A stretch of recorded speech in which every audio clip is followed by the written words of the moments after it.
Muy buenos días a todos y todas las que nos escuchan y los que nos van a mirar seguramente y escucharán de manera diferida.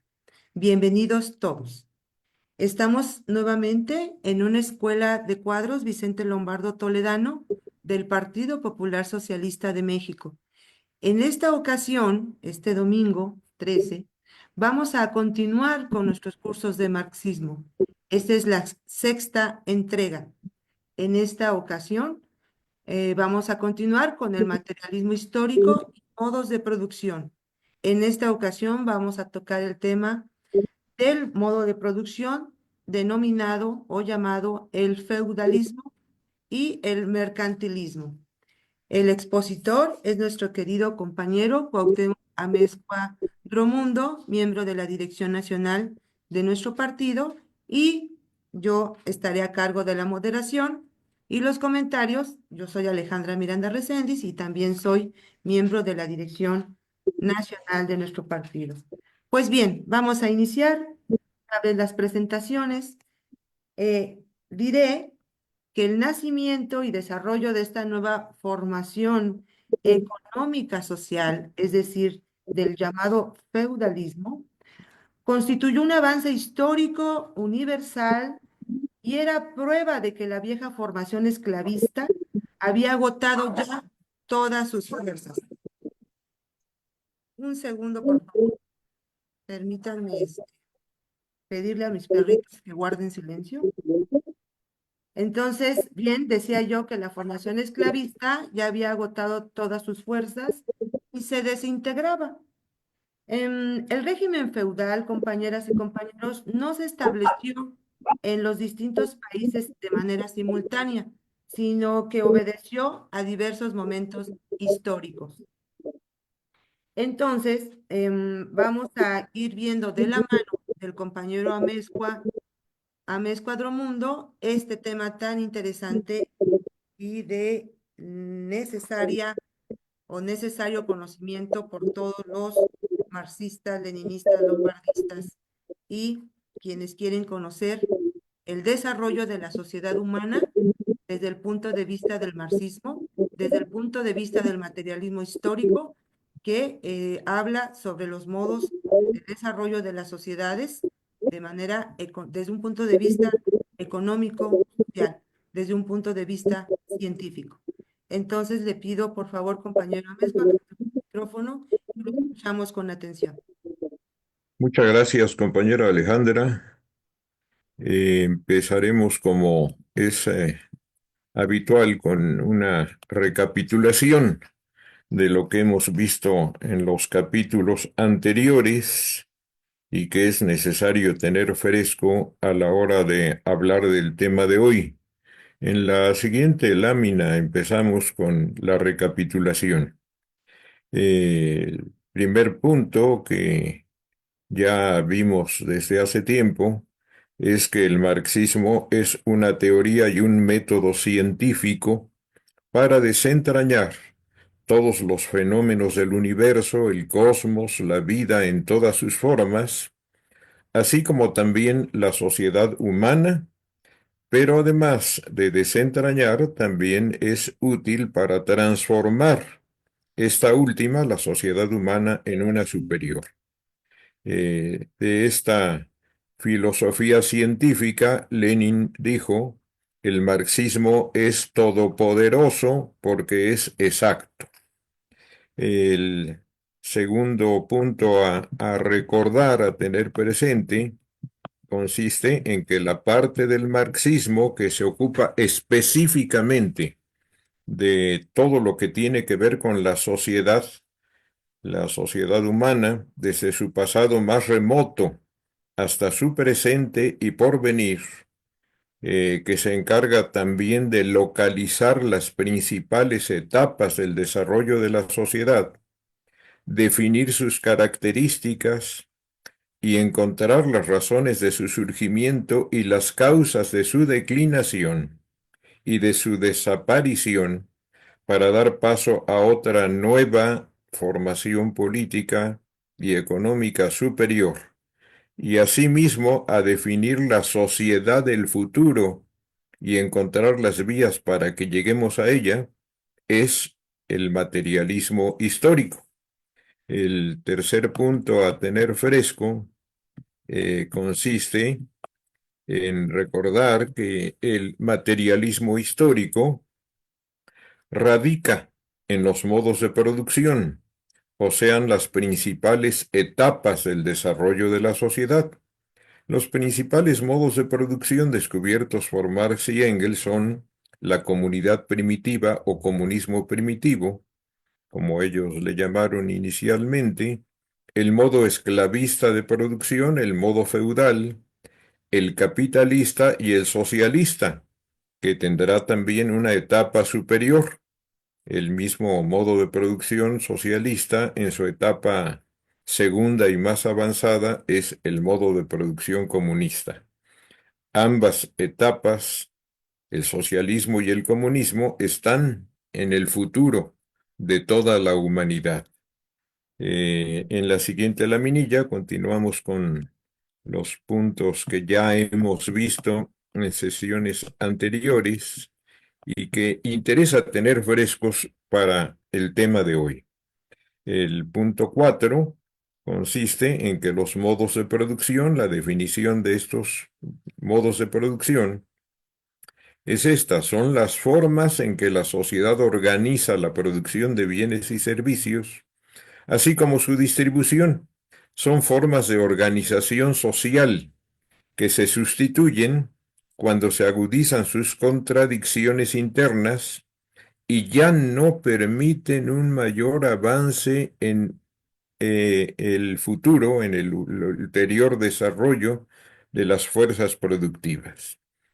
Cuando eso sucede es cuando se han agudizado las contradicciones internas fundamentales de cada modo de producción y entonces pasa a ser indispensable romper esa camisa de fuerza para que la humanidad siga avanzando en su constante tendencia a desarrollar, a ampliar, a mejorar su capacidad productiva, o sea, sus fuerzas de producción. El quinto punto a tener presente para la comprensión cabal del tema de hoy es una ley descubierta por Marx que dice textualmente, a cada modo de producción le corresponde un determinado grado de desarrollo de las fuerzas productivas. Es una ley objetiva de la realidad. Las leyes objetivas de la realidad son las que existen independientemente de que las aceptemos o no, que estemos de acuerdo con ellas o no, incluso independientemente de que las conozcamos o todavía no las hayamos descubierto, pues están ahí y operan.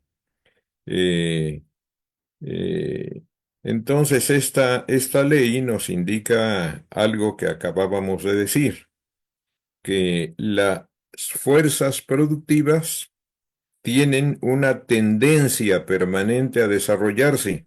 Así es desde hace millones de años cuando apareció por primera vez en la Tierra la familia Homo y después el Homo sapiens, el hombre actual, el hombre moderno, hasta nuestros días y así será en el futuro. Es indetenible esa tendencia de los humanos a mejorar cada vez más sus fuerzas de reproducción, sus fuerzas productivas.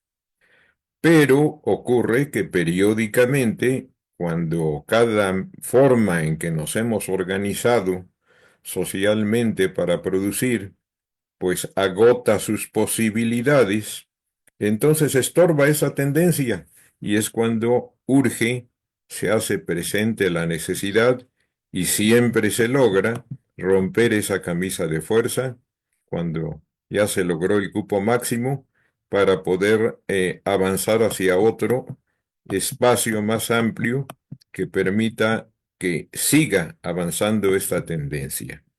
En la siguiente lámina tenemos los antecedentes sexto y séptimo. de lo que debemos tener fresco para comprender mejor lo que hoy veremos.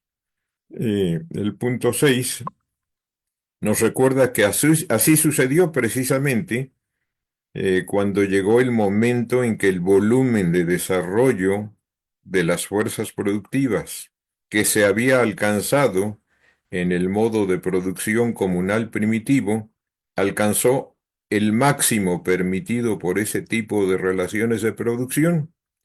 Entonces la humanidad transitó al siguiente modo de producción más progresivo, que fue el modo esclavista.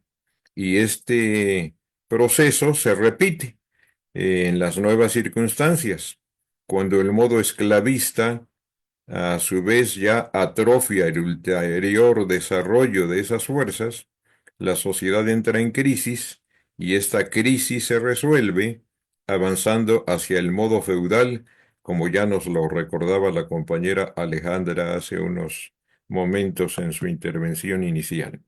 Y el punto 7 a recordar nos habla de cuándo y cómo se dio el tránsito del modo esclavista de producción al modo feudal. Eh, el periodo de transición del esclavismo al modo feudal de producción ocurrió entre los siglos 3 y 9, entre el año, eh, los siglos 3 o sea, después de 300 años de estar contando ya la nomenclatura actual, la eh, era cristiana hasta el siglo 9, esos 600 años, fue el periodo de transición entre el viejo esclavismo y el nuevo modo feudal. Eh, fue la época en que el esclavismo alcanzó el máximo posible que cabía dentro de él del desarrollo de las fuerzas productivas, y cuando hubo que romper esa camisa de fuerza y pasar al modo feudal, pues como ya dijimos, más progresivo. Y ahora pasamos a la lámina siguiente para entrar ya en el tema de hoy, cómo se vivía dentro de este nuevo modo de producción, el modo feudal. Eh, pues la sobreestructura social, como recuerdan ustedes, hay una estructura que es la parte económica, las relaciones de producción propiamente, y hay muchas superestructuras o sobreestructuras, una sobreestructura social, una sobreestructura política, una sobreestructura jurídica, una sobreestructura cultural, etcétera. Entonces la sobreestructura social era rígida, estaba formada por clases y subclases sociales que se conocieron y se conocen, así le llaman los historiadores, estamentos.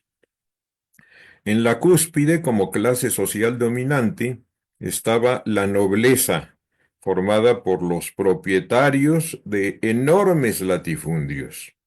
Estas, con sus familias, estos propietarios de enormes latifundios con sus familias, eh, eh, vivían en castillos donde disponían de todos los privilegios y lujos de los que era posible disponer en aquel entonces. Se dedicaban fundamentalmente a la guerra, la administración de la justicia, entre comillas, porque pues era muy a su criterio personal el ejercer esta justicia, a veces de manera muy injusta, y una gran parte de su tiempo lo dedicaban al ocio, así simple y llanamente.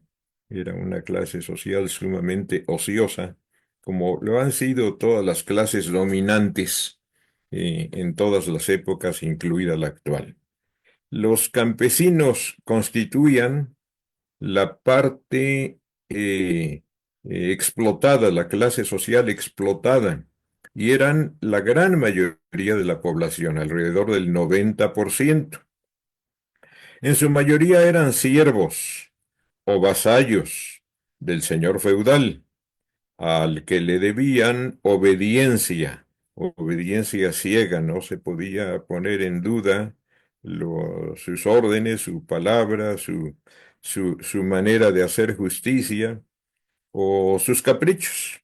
Le debían obediencia ciega a cambio de que les rentara una parcela, un espacio pequeño dentro de su feudo.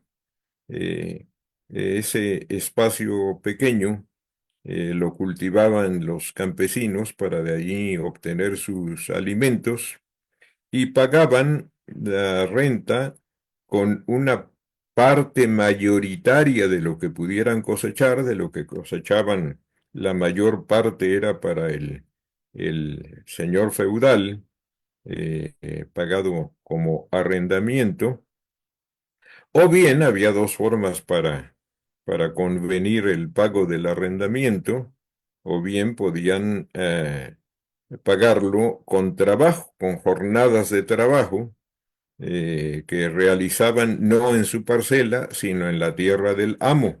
Ahí debían trabajar la mayor parte de las jornadas que se requieren para cultivar la tierra y solo dedicar una parte pequeña de esas jornadas a cultivar su propia parcela. Eh, Vivían en pequeñas chozas de madera, de paja y barro, espacio que compartían con sus animales. eh, en la parte interior o apenas levemente externa, pues tenían un corralillo donde tenían cerdos o gallinas o algún otro tipo de animales. Consumían pan y legumbres, muy rara vez algún tipo de carne. También consumían carne de cerdo o de res o de pollo, pero pocas veces porque eh, su acceso a este tipo de alimentos pues era muy reducido. Entonces era una población, el 90% de la población padecía desnutrición crónica como resultado de sus extenuantes jornadas de trabajo y su alimentación insuficiente en calidad y en cantidad. Bebían alcohol y cerveza de mala calidad, sus jornadas de trabajo eran muy largas y extenuantes y padecían muy alta mortalidad. También eran extremadamente religiosos. Eh, el clero formó otro estamento en aquella época. El clero era un fragmento de la clase social explotadora y gozaba de importantes privilegios, sobre todo la alta jerarquía eclesiástica formada por los obispos y cardenales. La función del clero era la de administrar la fe de los creyentes. El clero se dividía en clero regular, que vivía en los monasterios, eran monjes y monjas, y el clero secular, que vivía entre la población, no se aislaba en los monasterios, eh, vivía dentro de las parroquias, ahí mismo tenían su centro de trabajo y su centro habitacional.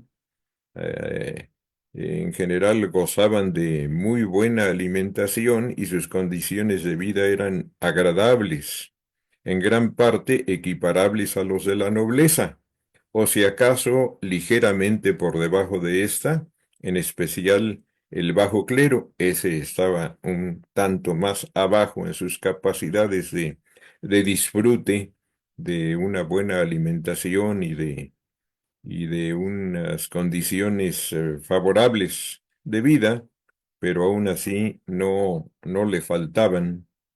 Eh, Gozaban de todos estos privilegios quienes formaban parte de este estamento porque tenían el monopolio de la narrativa con la que se explicaba todo, todo lo que sucedía, desde los fenómenos meteorológicos, el calor, la lluvia, el frío, los cambios de estaciones, eh, hasta la vida en sociedad.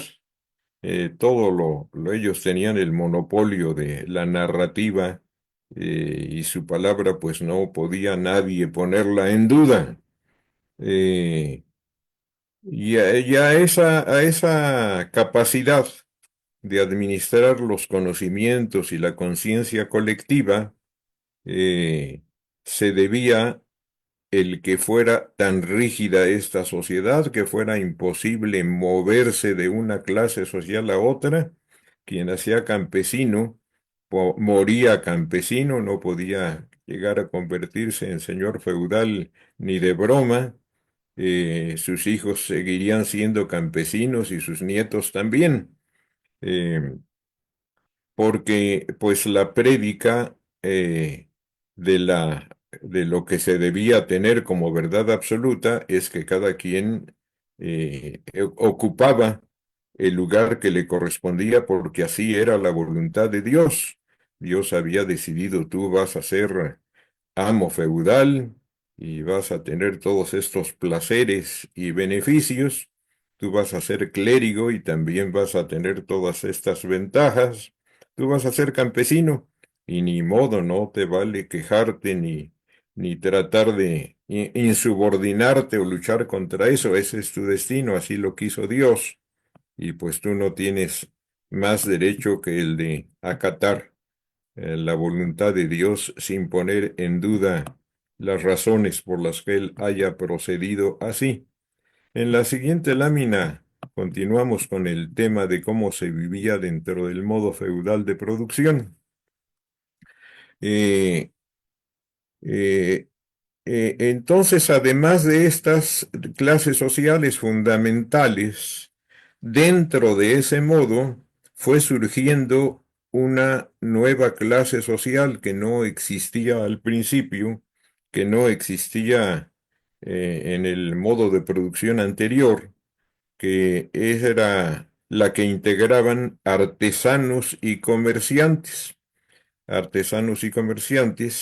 que no eran campesinos, que no eran amos feudales, que eran, digamos, población libre, población flotante, y se fueron estableciendo en derredor de los castillos feudales o en derredor de los monasterios o simplemente en los principales cruces de caminos, en los cruceros más importantes de las rutas comerciales que se iban desarrollando conforme se incrementaba el comercio. Eh, estos, eh, Estos artesanos y comerciantes se dedicaron a los oficios que eran necesarios para la vida cotidiana. Las propias necesidades de la vida fueron determinando que habría necesidad de ciertas actividades, y pues ellos fueron aprendiendo a desarrollarlas y llenar esos huecos. Así hubo tejedores de ropa, tintoreros, encargados de la limpieza de la ropa y de la lavada de los tintes para colorear la ropa. Hubo sastres, hubo zapateros, hubo talabarteros, hubo herreros, armeros, orfebres, panaderos, carniceros, carpinteros, albañiles, impresores, boticarios y vidrieros, entre otros oficios, otros trabajos artesanales de la época. Y en la medida en que estos asentamientos de este tipo de oficios, estos asentamientos en derredor de los castillos o en derredor de los monasterios o en los principales cruces de caminos, en la medida en que fueron creciendo, primero eran unas pocas personas, después ya fueron muchas más, pues entonces fueron surgiendo eh, villas. De ahí viene la palabra villano, era despectivo a los que vivían en la villa, pues los nobles los veían como una clase social inferior, en efecto lo eran en aquel tipo de organización social. Y entonces villano, que todavía hoy se usa para calificar a una persona de perversa, pues era así como dice Trump de los migrantes. Por ser migrantes, él los considera delincuentes, pues así en aquel tiempo todo el que vivía también ahí en las villas, pues era un villano, era una persona perversa, incapaz de una cultura refinada o de un buen vivir que solo estaba reservado, según las prédicas de la iglesia, pues a los nobles o a los propios integrantes de administrar la fe pública. Eh, y también ahí nace la palabra burguesía, porque en alemán Burgos significa ciudad, entonces conforme crecieron más, las villas pasaron a ser ciudades, o sea, burgos, y quien vivía en ellas, pues era la burguesía. Todavía era una clase subordinada, una clase que no tenía poder económico en sus inicios y menos poder político o poder social. Eh, Esa era la burguesía originalmente, eran los artesanos y los comerciantes de la época feudal. Con el tiempo, algunas de estas ciudades se volvieron muy importantes y muy poderosas al desarrollarse eh, su población y crecer en sus fortunas personales. Muchos de los miembros de esa burguesía, entre las que llegaron a ser ciudades muy florecientes, muy grandes, muy bien organizadas, pues en sus primeros tiempos estuvo Venecia, estuvo Florencia, estuvo Génova y varias más, algunas de las que hoy mismo son capitales de países europeos, como París y Londres. Con esta nueva clase social también surgió una nueva mentalidad, la que tenían estos artesanos que después fueron deviniendo en personas ricas, una mentalidad individualista, egoísta, eh, no necesariamente coincidente en todos los aspectos con las prédicas de la iglesia, en en muchos aspectos rebelde frente a las prédicas de la iglesia.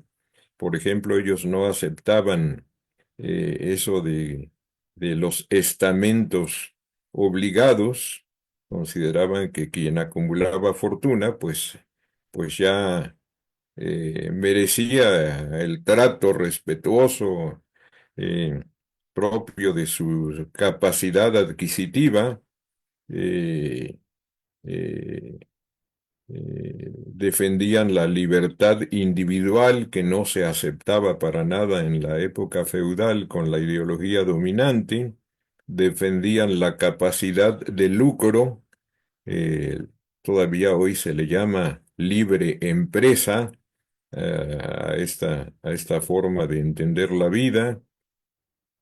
eh, eh, y bueno, vendrían esta clase social a desempeñar una función muy importante en la evolución de la organización social de la humanidad, como veremos más adelante. Pasamos a la siguiente laminilla para seguir desarrollando el tema de hoy. Esta es una tabla comparativa del modo comunal primitivo, el modo esclavista de producción y el modo feudal de producción. Otra vez recordando los dos que vimos antes y comparándolos con el actual.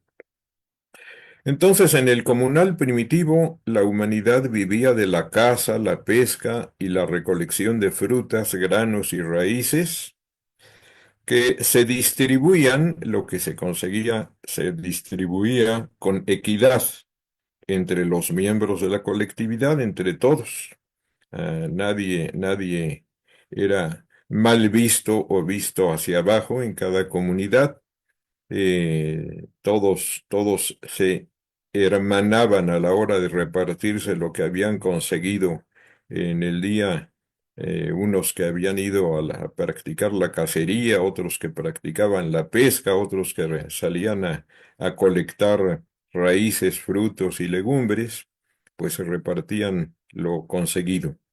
Su desarrollo tecnológico era el mínimo que ha tenido la humanidad durante toda su existencia, y por lo tanto su capacidad productiva también era mínima. Su esfuerzo se centraba en conseguir lo suficiente para comer el día, para sobrevivir ese día, y así era cada día de la vida. La principal contradicción de este tipo de organización social radica en la capacidad productiva mínima y las necesidades de la comunidad, pues que no les daba esa forma de vivir para gozar de una vida larga, saludable y en mejores condiciones. En el modo esclavista de producción, ya hubo clases sociales antagónicas por primera vez. Eran los amos esclavistas y los esclavos. Era una sociedad extremadamente egoísta, con lucha de clases, con encarnizada lucha de clases. El principal medio de producción era el trabajo esclavo. Por eso se distingue de lo que en general se llama esclavitud, que con otras modalidades ha existido dentro de otros modos de producción, incluso en la actualidad. En la actualidad se explota también trabajo esclavo de algunas maneras, pero muy secundarias. En aquel tiempo era el principal medio de producción. Y eso fue característica única de este tipo eh, de relaciones de producción. Nunca más se ha repetido el que sea el principal medio de producción.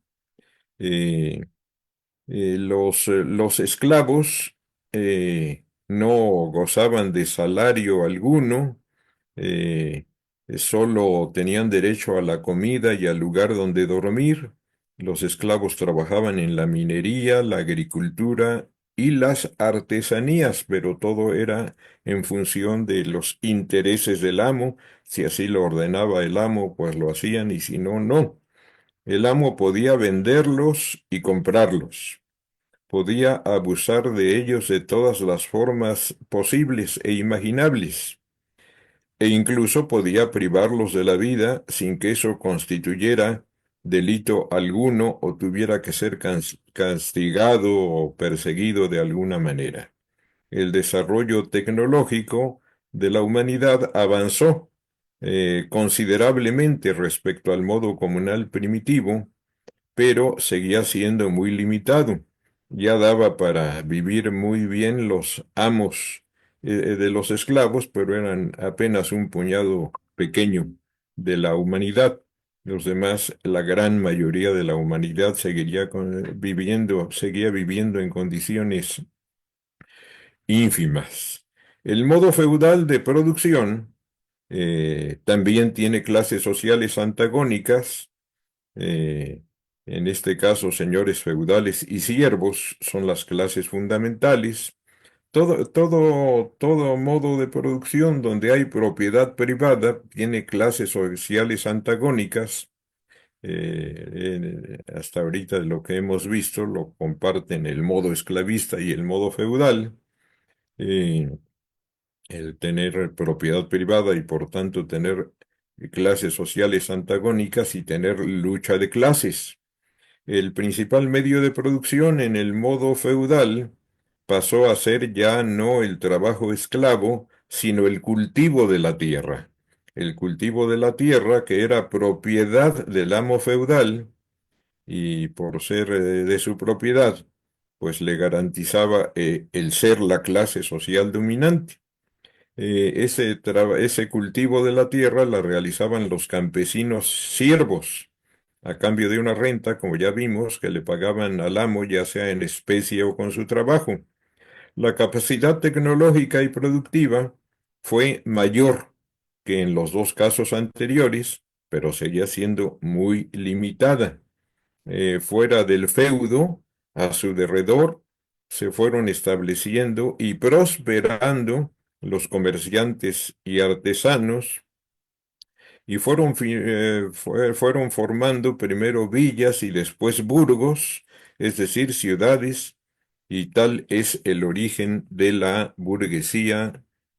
Pasamos a la lámina que sigue y ahora en la siguiente lámina, por favor, veremos mm, cómo opera en la práctica la ley objetiva de la realidad que postula a cada modo de producción le corresponde un determinado grado de desarrollo de las fuerzas productivas. Con los tres modos de producción que estamos comparando, el modo comunal primitivo, el modo esclavista y el modo feudal, vemos que hay una flecha ahí marcada de manera ascendente, porque cada uno es mejor que el anterior, cada uno es superior al anterior, cada uno es más progresista que el anterior. Eh, por eso ahí se enmarca este hecho de que el proceso de devenir de la humanidad es un proceso siempre ascendente, cuya fuerza impulsora es el desarrollo de las fuerzas productivas. Cuando dicho desarrollo, durante el modo comunal primitivo llegó al punto en que ya no cabría más, más cantidad de desarrollo, más volumen de desarrollo dentro de él, pues hubo necesidad del cambio revolucionario, del cambio profundo, del cambio cualitativo a un nuevo modo de producción, el modo esclavista, y luego esto se repite otra vez para pasar al modo feudal, y se repetirá ya que el desarrollo de las fuerzas productivas que se destrabó en los inicios del modo esclavista de producción volvió a crecer, pero otra vez, cuando llegó el punto en que ya no cabría un mayor desenvolvimiento dentro del modo eh, esclavista, pues hizo falta pasar al modo feudal, y así seguirá siendo en lo sucesivo, en lo subsecuente, hasta que se completa el ciclo. El ciclo se completa cuando la humanidad llega a un grado de desarrollo tal que le permite desaparecer, deshacerse de la propiedad privada y por tanto de las clases sociales antagónicas, por tanto de la lucha de clases, y la humanidad vuelve a la... en ese sentido, vuelve al punto donde empezó todo el proceso, al modo comunal, al modo fraternal, al modo no antagónico, no de unos humanos explotando a otros, sino de todos los humanos viviendo y repartiéndose lo producido por todos con plena equidad, pero ahora ya resuelta la querella con la naturaleza, ya no solo la querella entre los hombres, sino la querella con la naturaleza, porque ya el hombre logró desarrollar, bueno, los humanos, hombres y mujeres, aprendimos a desarrollar las fuerzas productivas lo suficiente para no carecer de nada y todos tener una vida eh, en la que se puedan cubrir todas nuestras necesidades materiales y nuestras necesidades inmateriales, las de descanso, las de cultura, las de dedicarnos al arte, a la investigación, al cultivo intelectual. Eh, eh, Todavía hay una lámina posterior. Por favor, cambiamos la lámina. Eh, ¿Cuáles nuevos avances se dieron en específico dentro del modo feudal de producción? Bueno, pues aquí la lámina nos explica que en el modo feudal de producción, que va de los siglos quinto al décimo quinto en Europa, mil años, 10 siglos, eh, progresó notablemente la agricultura, que era la base de la economía.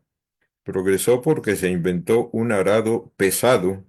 Ya se había inventado el arado de hierro en la época esclavista, eh, pero ahora uno de hierro, ya de más calidad, de hierro pesado, que era más eficiente y permitió que la humanidad pudiera labrar suelos duros que antes no se podían labrar.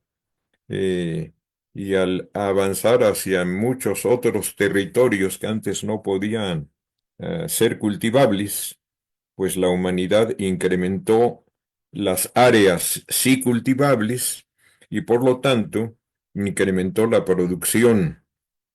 producción agrícola, la producción de alimentos. Y también lo hizo porque también en esa época se descubrió que rotando el tipo de sembrados, de sembradíos, de cultivos, rotándolos, no se agota la capacidad de la tierra, la capacidad productiva de la tierra, porque ciertos cultivos consumen ciertas sustancias, pero otros cultivos consumen otro tipo de sustancias. Y entonces si se deja descansar la tierra durante un cierto periodo de lo que ya se le estaba agotando en capacidades nutricias, pues se recobra y después se puede regresar a cultivar lo que ya no rendía en cierto momento. También en esa época se fue reemplazando la tracción de los arados. En la época esclavista era tracción humana.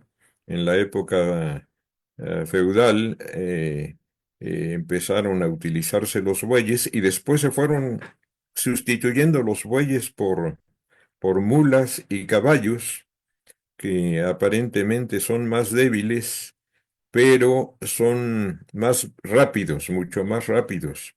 Y entonces encontraron que podían avanzar más con arados pesados y tracción ya no por bueyes, sino por mulas y caballos. Además, en esta misma época también surgieron los inventos de los molinos, ya no de tracción humana ni animal, sino los molinos movidos con agua o con viento, con lo cual se automatizó la molienda de granos y pues eso también incrementó mucho la capacidad de alimentos producidos por la humanidad. También en esa época se encontró la manera de prensar mecánicamente las aceitunas para la extracción del aceite de oliva y se inventó la sierra para poder aserrar la madera y ya no a tener que hacerlo con hacha y machete como se hacía inicialmente. En el área militar hubo muy notables avances porque pues era una sociedad igual que la esclavista, muy dedicada a la guerra, la clase social dominante muy dedicada a la guerra, y entonces pues en esa época se aprendió a construir fortalezas, sustituir los castillos por enormes fortalezas de piedra con muros muy anchos, muy resistentes. Los castillos originales eran de madera muy endeble. Cuando los asaltaba un grupo contrario, pues fácilmente los podía derribar o los podía incendiar, en tanto que esas fortalezas se volvieron casi inexpugnables. eh, Muy resistentes a los asaltos de tropas enemigas, pero por otro lado, pues también se descubrieron o se inventaron, esos no son descubrimientos, son invenciones, la ballesta, que fue mucho más eficaz que el arco para lanzar las flechas con mayor fuerza y con mayor distancia. También se inventaron los potentes cañones, cañones alimentados con pólvora que disparaban unas balas de cañón que eran bolas de hierro, pues muy pesadas, y que fue con lo que tuvieron nuevamente capacidad de derribar los castillos de piedra. eh, eh, y también, pues, la época en que se descubren o se inventan las armaduras de placas, armaduras de placas de hierro muy resistentes, eh, para proteger a los soldados, a los combatientes en las batallas. Y llegamos a una última laminilla, que es la próxima, donde se habla del mercantilismo como embrión del capitalismo. El tránsito del modo feudal, que pues también cumple su ciclo, llega el momento en que, igual que ocurrió con los modos de producción anteriores, ya no permite el rápido crecimiento de las fuerzas productivas, se va convirtiendo en camisa de fuerza y entonces va habiendo la necesidad de cambiarlo. El tránsito de este modo de producción al que siguió el modo capitalista se inició a fines del siglo XIV e inicios del XV y pasa por una etapa que se llama mercantilismo, que no es uno de los modos fundamentales de producción, porque es ya parte, es una manera embrionaria, todavía no con todas las características, eh, pero ya más cercana al capitalismo que al feudalismo. El mercantilismo ha sido llamado primera etapa del capitalismo y también ha sido llamado capitalismo embrionario. Los dos términos son correctos. La base del desarrollo de las fuerzas productivas dentro del modo feudal de producción radicó en el surgimiento rápido y progresivo de los artesanos eh, y comerciantes, o sea, de la burguesía, y ese rápido desarrollo de esta clase social que surge ahí dentro del modo feudal al desarrollarse, pues es la que da vida a este embrión del capitalismo llamado mercantilismo. No se dio de manera simultánea en toda Europa. Por ejemplo, en Inglaterra, los Países Bajos y Francia, este proceso se dio tempranamente, pero en Alemania, Italia y muy notoriamente en España y Portugal se dio tardíamente, se dio mucho tiempo después.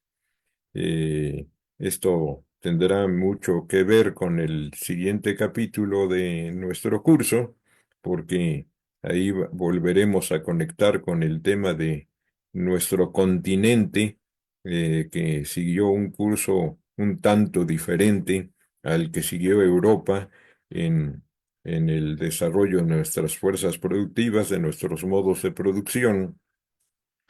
Eh, y estos dos países, España y Portugal, pues son los que conquistaron, dominaron, invadieron toda lo que hoy es América Latina, desde México hasta la Patagonia.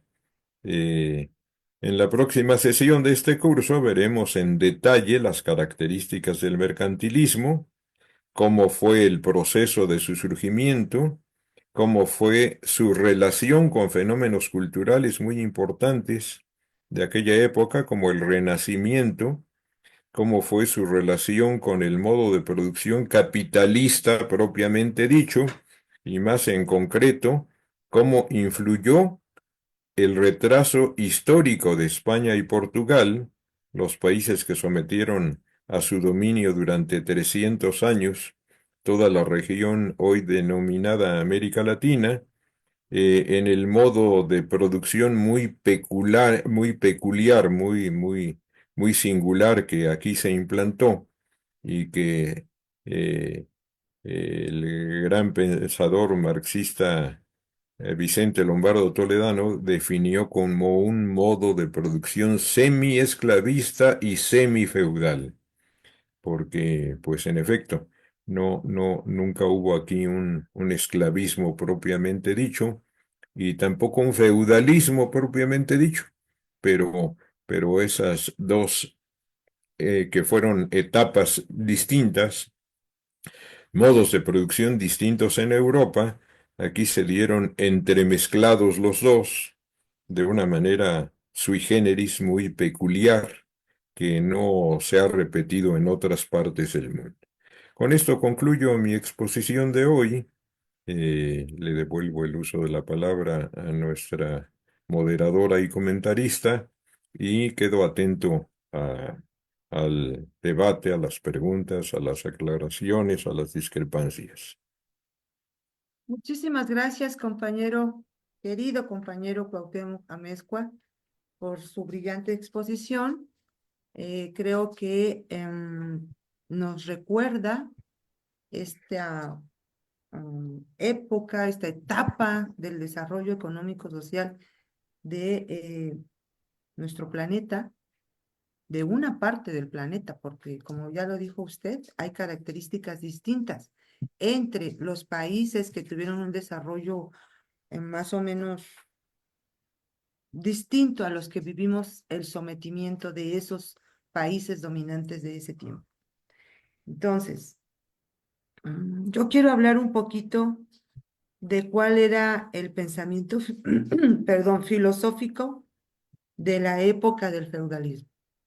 Ya el compañero Amezcua nos explica cómo la ideología dominante en la sociedad feudal era la clase de los señores feudales, en cuyas manos se concentraban los principales medios de producción, el poder político y las instituciones ideológicas que le daban sustento a esa sociedad.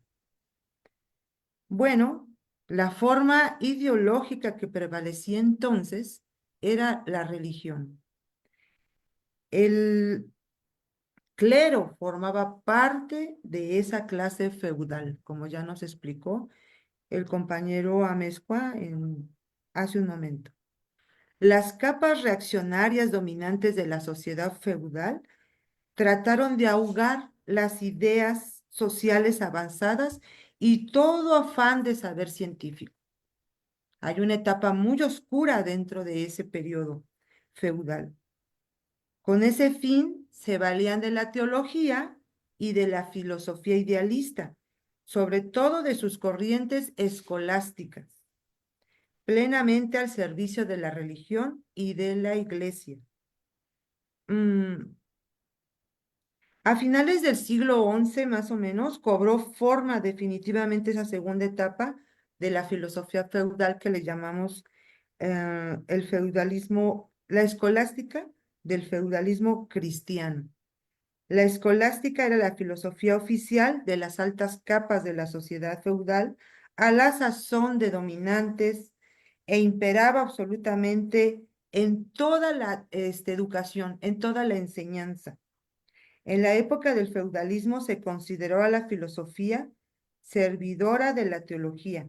Servía para fundamentar los dogmas de la iglesia, demostrar la existencia de un Dios supremo y la inmortalidad del alma.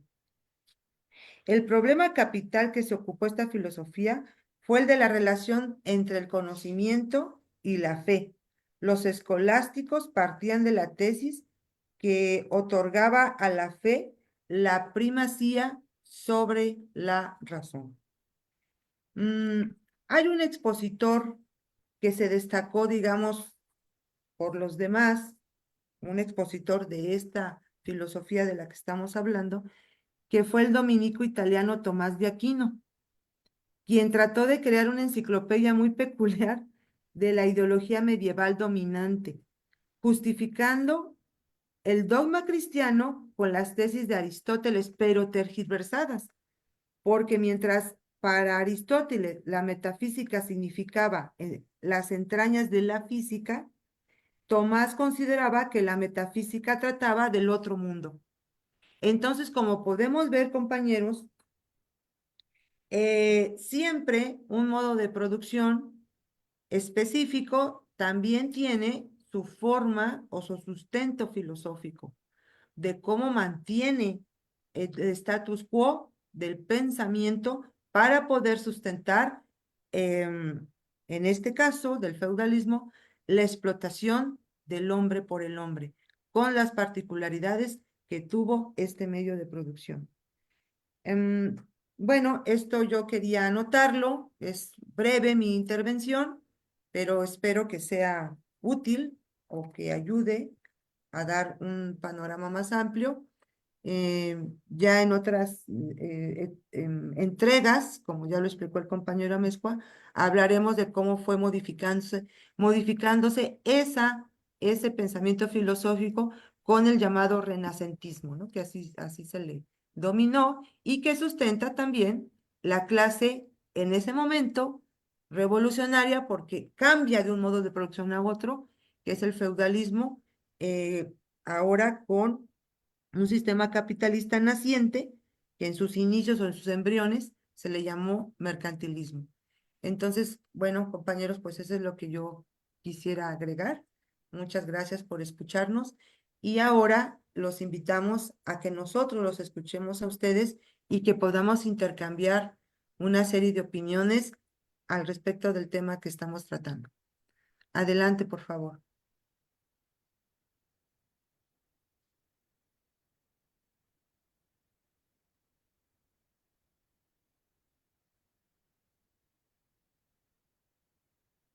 ¿No tenemos intervenciones? Vamos a ver aquí en nuestro chat, a ver qué dice. Bueno, los saludo. Ah, compañera Rebeca, adelante, por favor. Gracias, es que no encuentro los botones aquí en mi celular. Mira, felicitar al compañero por el nivel de detalle, bueno, además de siempre su conocimiento y su cultura, excelente la exposición. Es una época, ese oscurantismo que a mí siempre me ha tomado una cierta fascinación. ¿Cómo se logró a través de la ideología religiosa abonar en las conciencias para hacer que permaneciera mucho tiempo así, igual que en el esclavismo, pero de manera diferente? Aquí ya no estaban, ya no eran, dijéramos, ya no eran tratados como animales, pero los siervos estaban ahí, apoyado también por las doctrinas, no solo las religiosas, sino las de derecho, el naturalismo y el bien no me dejará mentir, ¿no?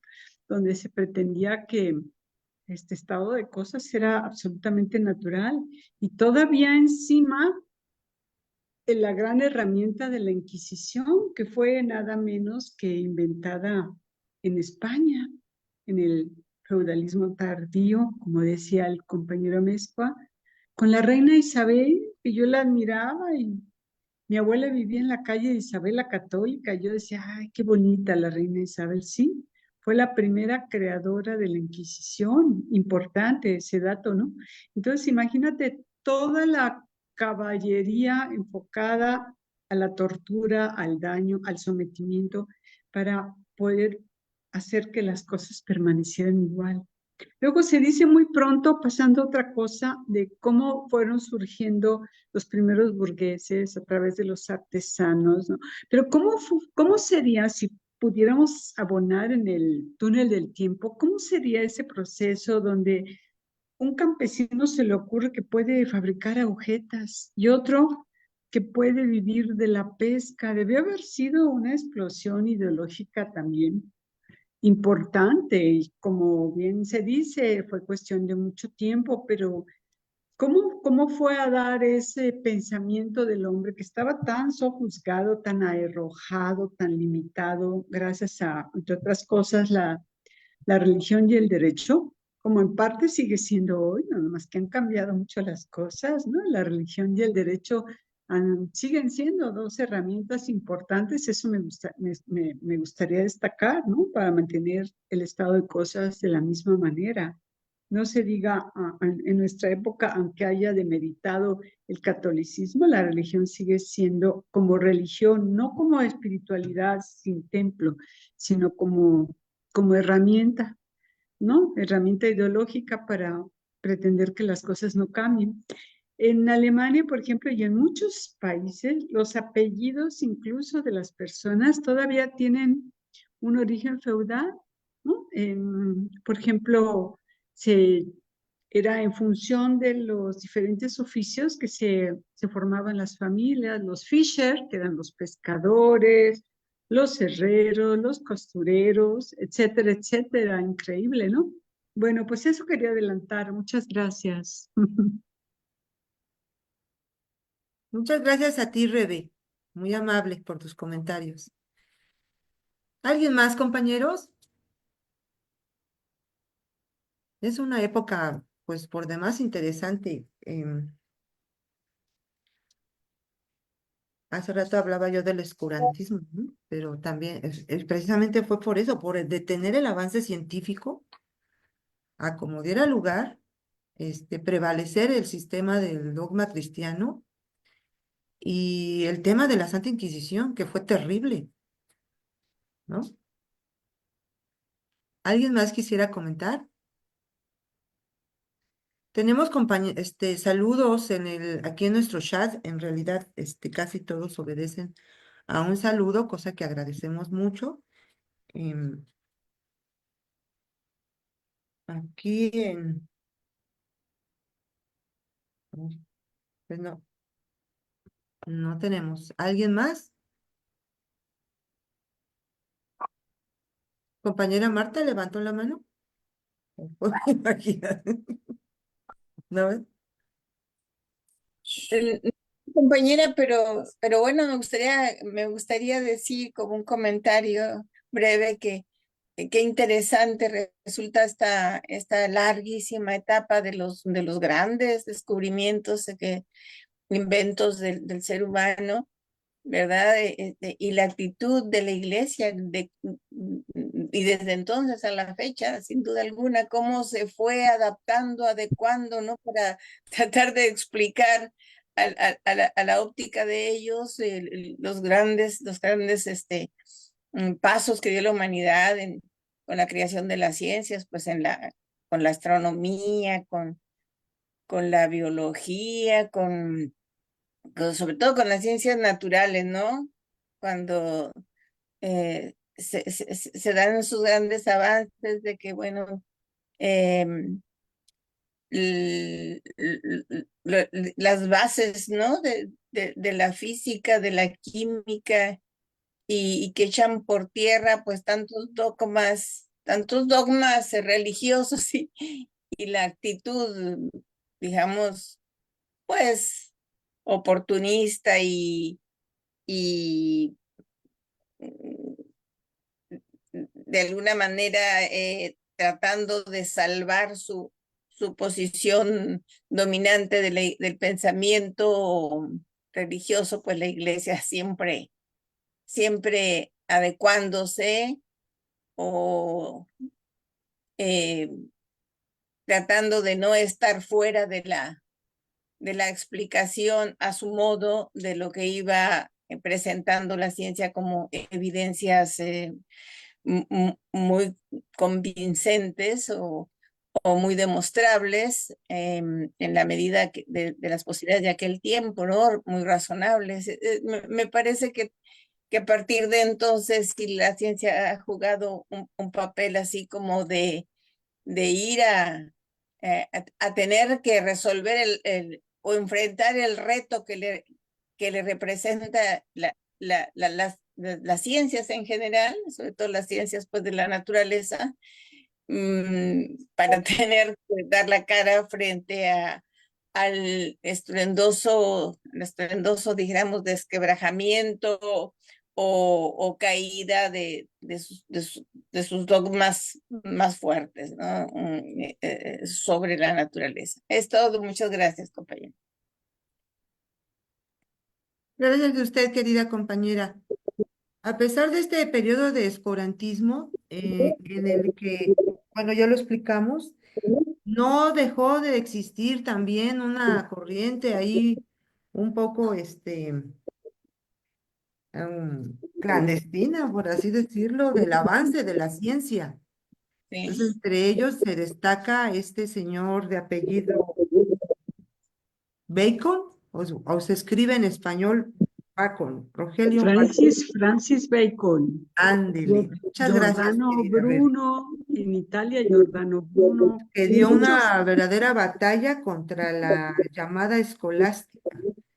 Su valor histórico de ideas científicas y filosóficas son muy importantes ya en esa época, ¿no? O sea, a pesar de todo eso, siempre existe esa lucha de contrarios que hace avanzar en el pensamiento, ¿no? Y el conocimiento, a pesar y sin embargo.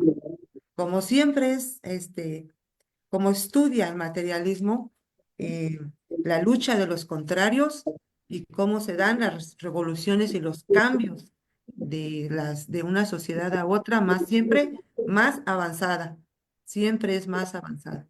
Entonces, compañeros, Lulú, por favor, adelante, Lulú. Hola, ay, perdón. Le comentaba yo a Nael el otro día, bueno, en principio, pues gracias al compañero Tesco, a ti, Alejandra, que siempre nos ilustran y nos recuerdan y nos refuerzan conocimientos, ¿no? Este, em, Hay unos casos que tal vez no, pues no tiene que ver mucho con feudalismo, pero, por ejemplo, me llama la atención el caso de China, ¿no? Em, Como, al igual que en México también, ¿no? Cómo existían o existen también, no sé si todavía existan, formas de producción, formas de vivir de la gente que son ancestrales. Por ejemplo, y cómo fueron evolucionando. Le comentaba yo a él que recientemente estaba viendo una serie de China, una producción china, donde menciona que una de las actividades de una localidad, una ahora ciudad, cómo sobrevivía la gente. Había mercaderes que fabricaban, por ejemplo, azúcar, la hacían y hacían como un intercambio comercial con la gente y cambiaban la azúcar o el dulce del azúcar por plumas de pollo, por ejemplo, plumas de gallo. Y es algo que yo desconocía, pero se me hizo muy interesante porque en los tiempos de Mao todavía existía esa actividad y sin embargo no era al principio bien vista porque finalmente la, mm, el resultado, digamos, es que era la ganancia para los que comerciaban, no tanto para el Estado, ¿no? Para la comunidad. Pero era una de las formas que se me hizo muy interesante conocerla, de sobrevivencia de ciertos grupos de gentes y de una comunidad. En este caso es de esta localidad que se llama Yiwu, en China. Entonces, en esa serie hablan de esas familias, de esos grupos, de esas, pues, barrios o no sé, comunidades que se dedicaban a eso y cómo es que la gente, sobrevivía y de ahí se fue desarrollando de tal manera que empezaron a progresar, digamos, en ganancias y actualmente esa ciudad de China es uno de los lugares que tienen hasta ferias comerciales donde la tendió toda esa actividad histórica en ese tiempo. Ahora es una ciudad, pues como en China también se han impulsado otras formas de producción y demás, y es algo como mixto, ¿no? Cosas que confluyen en términos de económicos, digamos, en este país. Entonces me hizo muy interesante y también pues lo quería comentar, aunque tal vez ya venga del lado de la siguiente sesión, que es el mercantilismo, pero lo quería comentar porque me parece que, ¿cómo se llama? Ese tipo de actividades que eran tradicionales, que era la forma de vivir de la gente, que después fue migrando hacia otro tipo de actividad en los tiempos de Mao Zedong, no lo miraban como algo legal, ¿no? O como algo, y los reprimían y perseguían a la gente por eso, pero finalmente se fue imponiendo en lo cultural y permitieron, o la gente se permitió, de migrar a una actividad ya más, pues mercantil, comercial, y todo eso dentro de un régimen, pues comunista, ¿no? Y pues lo quería yo comentar nada más antes de que se me pasara, porque hay ejemplos curiosos en las sociedades, ¿no? En China, en América Latina, como comenta el compañero Amezcua, donde se funden diferentes actividades económicas y a lo mejor o no pertenecían exactamente a un modo de producción o a otro, pero son cosas que se van gestando. Como dicen, era como un semillero precapitalista, ¿no? Y bueno, pues eso era lo que quería comentar. La ciudad es Yiwu, China, y en su historia, eso fue lo que me llamó la atención. Pues gracias. Gracias, Lulú, por tus comentarios. Nuevamente, Rebeca y después el compañero Néstor, por favor. Sí, no quisiera cerrar sin dejar de comentar que en paralelo a la historia de las ideas, en toda esta trayecto tan oscuro, pero también tan fascinante, hubieron los primeros feminicidios, lo que llamamos y conocimos como la quema de brujas. Y yo creo que hay que recordar porque fueron muchas mujeres, brujas o no, las que fueron incendiadas, ¿no? Nada más por una simple señalamiento. Y así como en aquel entonces, te digo que la historia no solo se repite, sino que se presenta con diferentes formas. Desde luego como una espiral ascendente, ya nos decían, pero no hay que dejar de mirar las peculiaridades. Ahora, en lugar de casa de brujas, pudimos tener durante el capitalismo y durante muchos años la casa de comunistas, ¿no? O la casa de gente de izquierda. Todo eso me pareció importante sacarlo a relucir. Muchas gracias, es todo. Yo escucho antes de dejar hablar al compañero una interferencia. ¿Ustedes también? Un poco sí. Entonces, revisemos que tengamos nuestros micrófonos apagados, por favor, para tratar de evitar ese ruido. Gracias. Adelante, compañero Néstor, por favor. Muy buenos días a todos. Excelente exposición. Cada uno de los capítulos de la historia desde el punto de vista marxista del materialismo histórico. Yo no quería participar porque lo quería dejar para la siguiente lección, que es ya el capitalismo en sí, ¿no? Junto con la parte de la acumulación primitiva, ¿no? Que se le llamaba antes. Y quiero decir, pues, en base a mi experiencia, yo me especialicé en historia, en aquella historia de secundaria llamada historia universal, de todos los elementos que nos llegaba. Yo aprendí mucho en la normal con muchos compañeros sobre el materialismo histórico, pero al llegar ya a la docencia y al estar reproduciendo los planes de estudio, yo recuerdo la historia que aprendimos por edades, ¿no? La prehistoria, la edad antigua, la edad media, eh, la edad moderna y la edad contemporánea. Y viene a relucir porque hay un personaje ahorita que lo dijeron y sí me llamó la atención cuando alguien habla de Francis Bacon, ¿verdad? Inmediatamente busqué, bueno, ¿de qué año es Francis Bacon? Él nace en 1561 y yo me sabía la historia por años, por cronología, con camarada Cuauhtémoc, ¿verdad?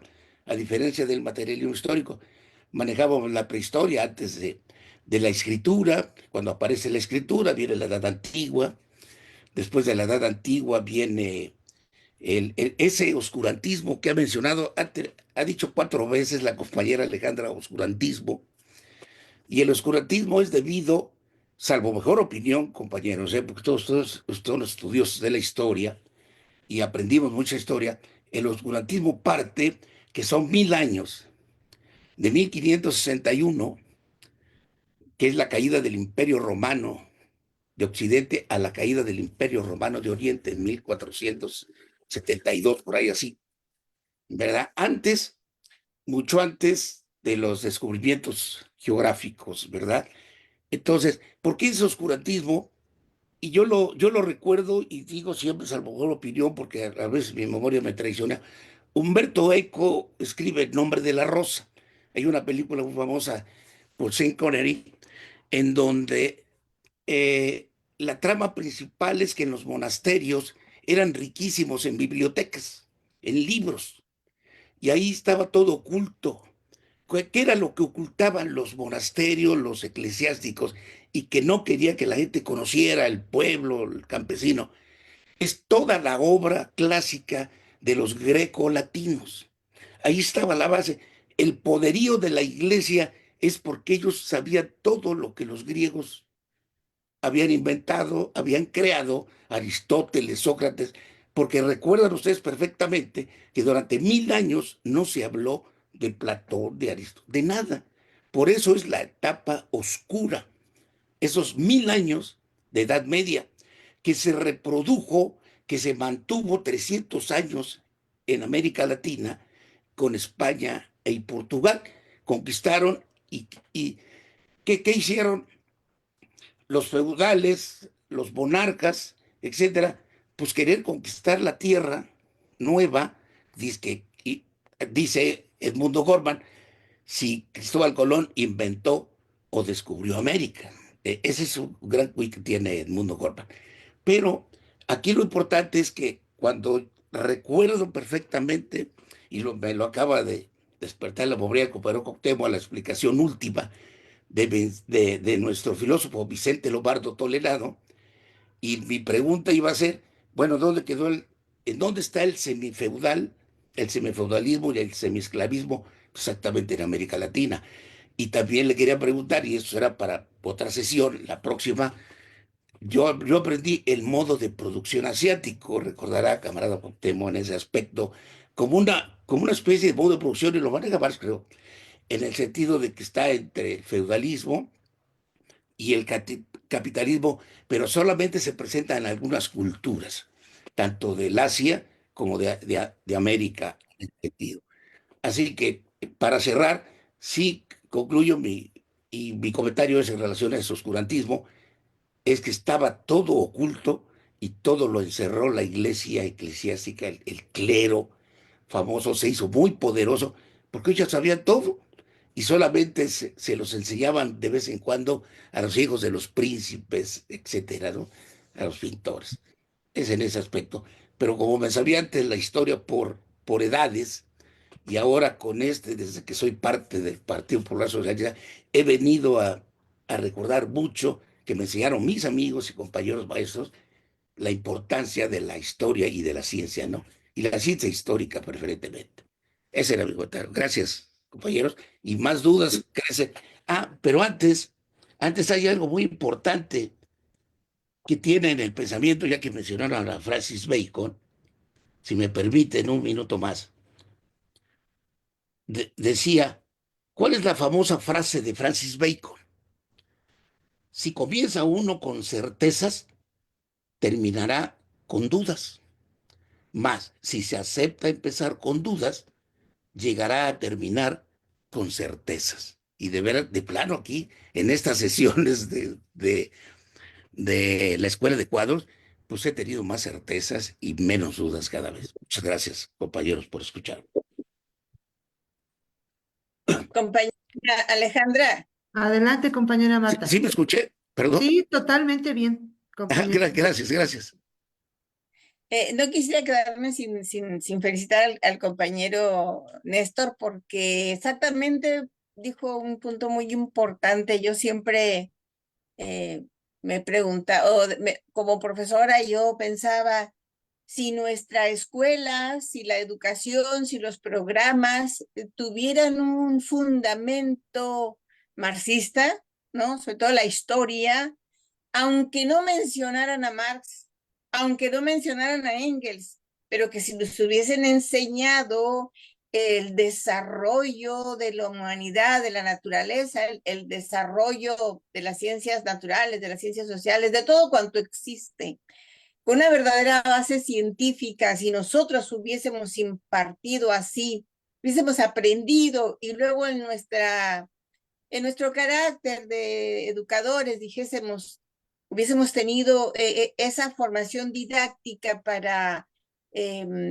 mostrar la realidad y cuanto existe de esa manera principalmente científica o esencialmente científica, como es el marxismo, el materialismo dialéctico, no hubiésemos creado esas confusiones en nuestros educandos, ¿verdad? De que, a ver, ¿qué tiene que ver la Edad Media con el esclavismo, con el feudalismo y luego esas confusiones, ¿no? De dividir o hacer esas clasificaciones para efectos didácticos en edades, como lo dice el compañero Néstor, y que luego nosotros tenemos después, cuando tenemos ya ideas o conocimientos de carácter verdaderamente científico, tener que ajustarlos o acomodarlos dentro de los modos de producción, ¿no? De que no es que se haya dado el esclavismo ajeno a la edad media, perdón, decía el esclavismo, el feudalismo, ajeno a la Edad Media y que luego el resultado de la Edad Media, de ese incesante desarrollo de la inteligencia, de la parte racional del ser humano, que dio lugar precisamente al Renacimiento y que provocó toda esta rebeldía del cerebro humano ante la imposición del oscurantismo. ¿Y eso dónde? A ver, bueno, ese renacimiento, pero me hablan de feudalismo y cómo los ubico, y si hacíamos enredos o causábamos, nos los provocaron a nosotros los maestros, y luego cuando tratamos de enseñar, pues nosotros nos llegó un poco tarde la enseñanza del marxismo y de la concepción del mundo y de la vida de acuerdo al materialismo dialéctico, a esta filosofía revolucionaria. Y por eso creo que el tema que ha tocado el compañero Néstor sí pone el dedo en una llaga muy importante, que es cómo aprendimos y luego después cómo en nuestros orígenes estábamos todavía realmente incapacitados para ser verdaderos educadores, porque la normal también nunca tuvo esa visión realmente lúcida de la realidad del universo, del mundo, de todo cuanto existe, ¿no? Carecíamos de esas concepciones realmente profundas de profundidad científica, ¿no? Que solo pues, se puede encontrar en la filosofía del materialismo dialéctico. Ese era mi comentario, muchas gracias. Muchas gracias a los dos, al compañero Néstor, a la compañera Marta, tocaron un tema que da para más, mucho más, que es la educación en México. Pero le vamos a dar la palabra a la compañera Yara. Adelante, compañera. Compañeras y compañeros, muy buenos días. Muchas gracias por el tema y por permitirme adherirme a su chat. Yo quiero sumarme a la petición de la compañera y abusando de la generosidad del maestro Cuauhtémoc Amezcua, porque él tiene un libro que me parece muy valioso y ya aterrizándolo en nuestro México, todas estas ideas que nos vienen del oscurantismo, del feudalismo, pero que son finalmente europeas, y él desde mi punto de vista, aterriza en México algo muy importante, que son todas estas ideas, tomando como base al maestro Lombardo, porque él tiene un libro que se llama Lombardo y su influencia en la vida política de México. Sin embargo, también aborda el aspecto social y económico de México y cómo a través del tiempo se han hecho, o sea, no sé, la vida económica del país, cómo ha sido la influencia de Lombardo y de todas sus ideas en la sociedad mexicana. Entonces, ojalá y pues lo pueda hacer el maestro. Muchas gracias, un saludo a todos.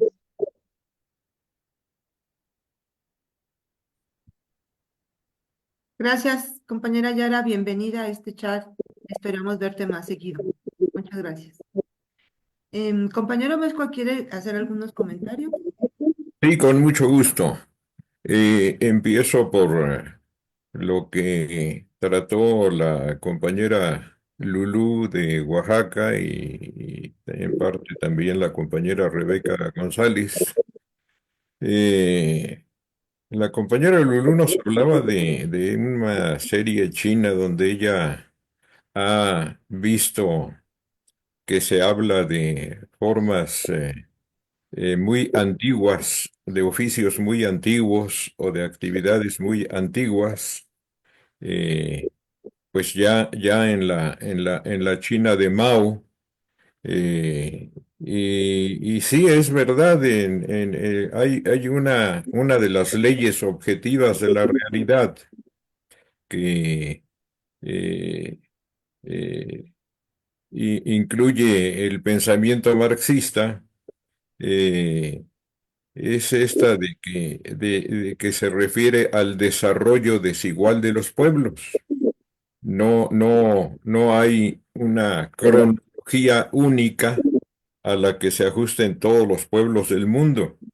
Eh, los procesos sí, pero no se dan simultáneamente en todas partes. Entonces, en los casos extremos, pues diríamos que todavía hoy, en pleno siglo XXI, cuando la mayoría del mundo es capitalista, cuando el capitalismo ya está en plena decadencia y en rumbo a su salida, a su desaparición de la faz de la tierra, y se anuncia el socialismo, eh, ya se puede presentir muy cercano el socialismo en todo el planeta. Sin embargo, hoy todavía hay algunas regiones del mundo donde sobreviven grupos humanos que viven en la comunidad primitiva o que viven en el esclavismo o que viven en el feudalismo. Eh, el maestro Lombardo se refirió en su experiencia personal precisamente al caso de China, porque él hace un largo recorrido de China cuando recién triunfó la revolución y, y- y plasmó en un libro sus vivencias, pero también hay muchas narraciones con respecto al caso de la Unión Soviética. Como son territorios muy grandes, son territorios enormes y poblaciones también muy grandes, la Unión Soviética en su momento, China en la actualidad, todavía, eh, pues dentro del mismo país había regiones, en el caso de la Unión Soviética, por ejemplo, regiones con muy avanzado modo capitalista de producción, como era la región de Petrogrado sobre todo, y en segundo plano Moscú, donde ya había una industria muy desarrollada y una clase obrera muy numerosa y muy fogueada en la lucha. eh, pero había otras regiones donde estaban en plena etapa feudal y otras donde todavía estaban en plena comunidad primitiva o en plena comunidad esclavista. Y entonces, pues parte de la tarea inmensa que tiene que desarrollar la Revolución Soviética en su momento y después la Revolución China, pues es la de emparejar hacia arriba, la de llevar la nueva forma más avanzada de producir a todos. No solo se desarrolla el socialismo en Petrogrado y Moscú, sino pues se hace el esfuerzo por llevarlo a todas partes. Eh, y luego se hace el esfuerzo por llevarlo a todas partes a nivel mundial. Es cuando pues se acude en ayuda de Cuba o en ayuda de lo que son algunas de las democracias populares que todavía tenían muy escaso desarrollo, pues para llevarles justamente el desarrollo de las fuerzas productivas y ponerlos, digamos, a vivir con la capacidad con que se puede vivir en un momento muy posterior del desarrollo. Entonces, en China sí, en efecto, han sobrevivido. Probablemente todavía hoy haya algunas sobrevivencias del pasado, pues ya tal vez no comunal primitivo, pero sí probablemente del pasado feudal, probablemente hoy, porque China, con esa población de más de 1.000 millones de habitantes, eh, tiene esa inmensa riqueza y por eso también eh, se dan paradojas como la de que sea la segunda potencia más desarrollada económicamente del mundo, pero a la vez siga siendo un país tercermundista porque no ha logrado elevar el nivel de vida de toda su población a los mismos niveles, a los niveles de una gran potencia, eh, y en varios de ellos está incluso por más o menos por donde anda México, por ejemplo, en el indicador de desarrollo humano, donde ya se toman promedios de la población, pues están a nivel más o menos de donde andamos nosotros. Pues en algunas cosas andan muy, muy, muy adelante, ¿no? Entonces, esa es una de las leyes, esta ley del desarrollo desigual de los pueblos, y esto pues hay que saberla manejar también para entender todo este tipo de problemas. Eh, con relación a lo que nos comenta el compañero Néstor, eh, bueno, por un lado, eh, en efecto, la iglesia, como tomó en sus manos el papel, como expliqué en mi exposición, de ser la única, el monopolio de la relatoría del por qué eran las cosas como eran, pues ocultó deliberadamente todos los avances que ya se habían logrado en algunos sectores en la época esclavista, en Grecia, en Roma, en Egipto, había ya investigaciones eh, muy avanzadas que después la Iglesia oculta, pues porque no ajustaban a su manera de relatar la realidad. Y, y por un lado, la iglesia quema libros, quema todo lo que no se ajuste, no solo quema brujas que no eran brujas, que eran mujeres que estudiaban, que aprendían, que ejercían la medicina herbolaria, o pues cómo andan queriendo curar con hierbas, si Dios es el único que puede curar o enfermar a la gente. Este, o que buscaban explicaciones a fenómenos, sino quema también en el caso de la población indígena latinoamericana, la Inquisición quema a todo el que no se convierta de sus religiones previas. eh, los acusan de adoradores del diablo, idólatras. ¿Cómo van a adorar ídolos? Esos ídolos ocultan o simbolizan en realidad al diablo, a Satanás, y los quemaban vivos y no abjuraban y se convertían a la nueva religión. Y en efecto, esa obra literaria de Humberto Eco, el libro de la Rosa, ¿no? Se llama. Este, es interesante porque refleja pues ese afán ahí en una, apenas encubierto en una investigación, dijéramos, de tipo un poco policíaca. ¿Por qué morían tan misteriosamente los monjes? Pues morían porque estaban envenenados los libros, los pocos libros que conservaron, pues para que nadie los fuera a leer.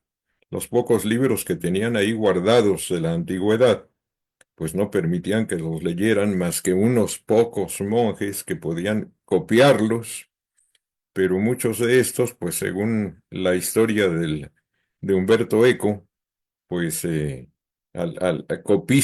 copistas de libros, copiaban de uno por uno porque todavía no se inventaba la imprenta, no había reproducción mecánica, entonces copiaban de uno por uno, pues iban pasando la hoja con saliva y para la hoja para la siguiente, y como estaba envenenada la orillita de la hoja, pues acababan muertos misteriosamente. Pero sí fue una realidad. También el asunto de la historia que aprendemos en las escuelas, que pues es una. Bueno, hay muchas en Estados Unidos, se narra una mucho más atrasada que la nuestra, desde siempre, no ahora con Trump, desde siempre todavía no se incorpora, por ejemplo, la enseñanza universal del origen humano, todavía se protege o se oculta para tratar de dar vida a la idea de que descendemos de Adán y Eva, nada más de esa pareja. Este, eh, en fin, pero la historia esta que nos enseña por periodos no se aleja mucho en los hechos del materialismo dialéctico, pero atribuye cada cambio de época a determinados personajes, lo cual, pues, Marx y Engels demuestran que no es así.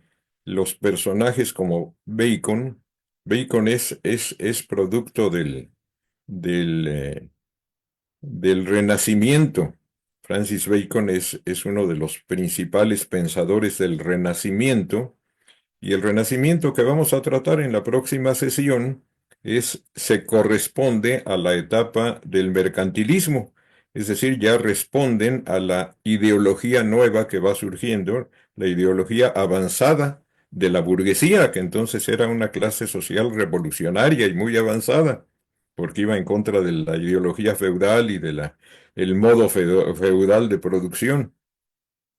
Entonces es uno de los grandes pensadores del Renacimiento, Francis Bacon. Hay otros varios, y, y ellos son producto, esa capacidad nueva de entender la vida, de entender las relaciones sociales, de entender los procesos sociales, solo se va dando cuando ya hay un desarrollo de las fuerzas productivas que permite ese nuevo pensamiento. Entonces, Marx y Engels explican que el pensamiento burgués voltea al revés las cosas, al efecto, o sea, el pensador que ya pensó de otra manera, lo convierte en causa. Él empezó todo esto y no lo empezó, él ya fue fruto, él viene a nutrir, él nutre, desarrolla, impulsa, pero ya es efecto de un cambio económico, de un cambio en el desarrollo de las fuerzas productivas. Es una de las diferencias fundamentales. Eh, También el compañero nos habla del modo de producción asiático. Marx tiene escrito, en efecto, eso del modo de producción asiático y luego lo abandona. Hay muchos escritos que él va produciendo a lo largo de su vida, porque igual que Lenin, igual que todo pensador con disciplina científica, pues formula hipótesis y luego va decantando, va abandonando algunas hipótesis que no se ajustan a nuevos descubrimientos, a nuevos razonamientos, a nuevos avances que va teniendo el mismo pensador, o que no se ajustan a la realidad frente a hechos concretos. Entonces los deja de lado y toma uno nuevo. Y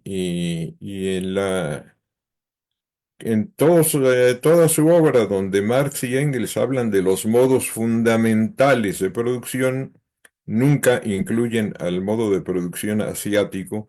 Ese ha caminado por fuera un poco aparte y lo han manejado sobre todo pensadores que han sido reformistas, los que intentan decir, pues no tuvo razón Marx, eh, hay que releerlo, hay que modificarlo, o hay que retomar viejas ideas de Marx que después abandonó. Entonces es una de las tesis de Marx que están en entredicho y que distintas corrientes del marxismo, unos las defienden y otros las rechazan. Eh, eh, Él, en efecto, dice que probablemente en Asia, en China, en la India, en Egipto mismo, eh, en el cercano Oriente y en América Latina, se haya dado una forma eh, eh, parecida al esclavismo, parecida a la comunidad primitiva, una forma intermedia. Y hay otra forma de explicarlas más de acuerdo con los eh, modos fundamentales, que es pues la que aquí hemos utilizado, que la de que estaban ya en la etapa de transición, las culturas más avanzadas de América Latina, por ejemplo, estaban ya en la etapa de transición del modo comunal primitivo al modo esclavista, y por eso hay aspectos, eh, eh, sobre todo en hábitos, en costumbres, en desarrollos culturales, que ya pueden convenir a una u otra. Pero esto también se explica diciendo que también en Europa, también los griegos y los romanos pasaron por etapas muy parecidas a la de la Gran Tenochtitlan en el momento de la conquista, o, o de los incas del Perú en el momento de la conquista. Eh, bueno, eso es por ahí. Y por otro lado, pues sí, en efecto, vamos a abordar varios de estos temas en la próxima sesión. Este, eh, pero la próxima sesión de nuestro curso de marxismo no será de hoy en 8, lo vamos a posponer porque de hoy en 8 vamos a hacer en la Escuela de Cuadros la presentación del libro del que habló Max al inicio. Es un libro interesante que publica un pensador, un autor venezolano contemporáneo, que por cierto es el agregado cultural actual de la Embajada de Venezuela en México. Es el doctor Alexander Torres Iriarte, y él escribió este libro que anda presentando en nuestro país. Eh, el libro se llama La amenaza inusual, y será muy útil para ponernos al día sobre la realidad venezolana, cómo anda este proceso revolucionario al que muchos izquierdosos de América Latina acusan de haber devenido en dictadura. Boric, el chileno, es uno de los detractores empedernidos de la revolución venezolana, y, y en fin, pues será muy útil atender esta presentación del libro del doctor Alexander Torres Iriarte. A eso dedicaremos nuestra próxima sesión el domingo próximo, el domingo 20, y al siguiente retomamos el capítulo sobre eh, el modo de producción, este eh, capitalismo embrionario, el modo mercantilista de producción y los modos de producción en América Latina, porque exactamente en esa es donde se vienen a empatar los periodos cronológicos, que no los modos de desarrollo de las fuerzas productivas ni de las relaciones de producción, pero sí los momentos cronológicos que se vivían en los países que conquistaron, que dominaron todo el continente, porque hablaremos también del caso de los ingleses y franceses, que son los que se quedan con la parte norte del continente, que tenían, ya eran Inglaterra fue el primer país donde avanzó más notablemente según lo expliqué, el mercantilismo, y al revés, España y Portugal fueron los últimos. Entonces todo eso influyó en por qué Estados Unidos se desarrolla tempranamente como potencia capitalista, y al revés América Latina pues se queda muy atrasada y se convierte en territorio dominado por los que avanzaron mucho en el desarrollo este. Pues estos serían los comentarios, y de una vez ya quedó hecho el anuncio de la próxima sesión. Eso iba a decir justamente. Eh, Estamos al día. Compañero Néstor, Y adelante. agradecer mucho los comentarios de todos los compañeros que intervinieron, Nada porque le más da mucha para riqueza. agradecer, compañero Cuauhtémoc, en primer término, también a la maestra Marta Elvia y a Rebe Lulú y los que participaron, por refrescarme la memoria, y realmente tenía muchas dudas y ahora sí como fresco, más certezas ahora. Pero hay algo que pregunté allí en el chat, antes de iniciar, si era posible conocer cuáles son los candidatos para el tribunal especializado, que es una cosa muy importante, que aquí en Jalapa nos estamos preguntando. Tenemos un dato, Bernardo Batis, creo que es también parte del movimiento, que está para el tribunal, ¿verdad? Como candidato, compañero Cuauhtémoc o compañero Mata, todos aquellos que han estado muy preocupados, y el compañero Santos, sobre quiénes son los candidatos y cómo orientarnos. Pero como el tribunal especializado es a nivel nacional, sí es importante tener, al menos en la escuela de cuadros, a través de mensajes, conocer quiénes son estos candidatos afines para que podamos tener idea de por quién votar. Ese sería mi comentario que hice Pues al yo inicio de... le pediría a la compañera Marta Elvia, que es la que atendió este tema, que nos Correcto. diera algunos detalles de última hora al respecto.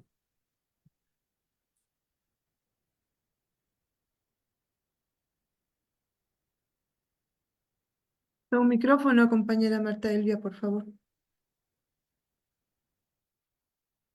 Le batallo con mi compañera.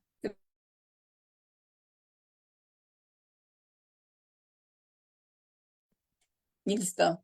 Estamos en el acuerdo de que todos vamos a estar consultando, estar al día con la información y nosotros buscando las inscripciones, los registros de los candidatos en los tres poderes del Estado, cómo quedaron pues ya las boletas de los candidatos a los diferentes cargos, para irlos analizando, irlos estudiando, y que nuestro partido haga sus propias listas, valorando las propuestas de las otras fuentes, de las otras organizaciones, de los colectivos, de la gente en general, en redes, etcétera, y poder hacer nuestras propias listas, sobre todo a los cargos de elección nacional, ¿no? No sé, en primer lugar el de la Suprema Corte de Justicia. Así es de que en eso estamos y me parece que se está cumpliendo porque ahí en los chats que se crearon ex profeso, la gente está presentando de diversas fuentes y de los propios contenidos de las boletas, los nombres de los candidatos que finalmente pues aparecen, como les digo, en las boletas. Así que, pero también aportan datos sobre su actuación profesional, su manera de pensar, su ética, etcétera, de los candidatos. Y tengo yo entendido que también haremos otra reunión de carácter bueno, reunión nacional de cuadros, reunión nacional ampliada de cuadros del partido para ya tener resuelta la lista de nuestros propios candidatos a los puestos, sobre todo de elección nacional, y la manera en que también podríamos reunirnos virtualmente para resolver las de las 5 regiones plurinominales, circunscripciones plurinominales, y luego que se pudieran reunir los compañeros a nivel entidad federativa para ver lo que corresponde a las magistraturas y a los distritales, a los jueces de distrito y a todos los jueces del fuero común. Eso es lo que hasta ahorita tenemos. Entonces sí estamos, yo creo que ya por decidir o por dar a conocer o que nos diga nuestra Dirección Nacional cuándo será esa reunión para resolver al menos el nivel federal de nuestra elección, sus candidaturas. Es todo lo que le puedo decir, compañeros. Gracias. Gracias, maestra Elvia, muy bien.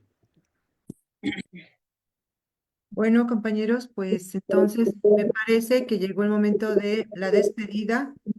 Nos podremos ver el siguiente domingo en esta nueva sesión de cuadro. Muchas gracias. Buenas tardes a todos. Buenas tardes a todos. Buenas tardes a todos, saludos desde Tecate.